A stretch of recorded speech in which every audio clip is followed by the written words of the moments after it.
Thank you so much for having me, Erin.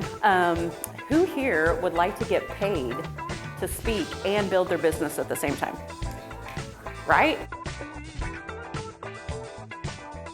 When my dad decided to quit his full-time job and become a full-time speaker. So the questions that I get asked the most as a booking agent is, what is the difference between a bureau and an agency is number one.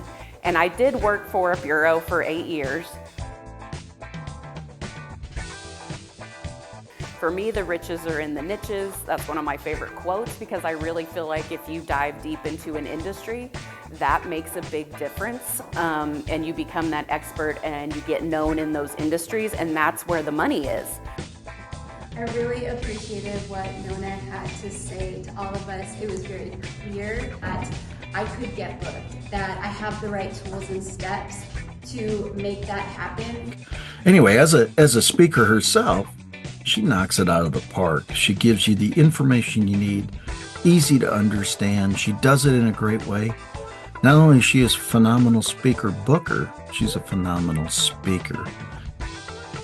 Industry, like you need to start local, then you can go to associations, then you can start getting into the corporate world.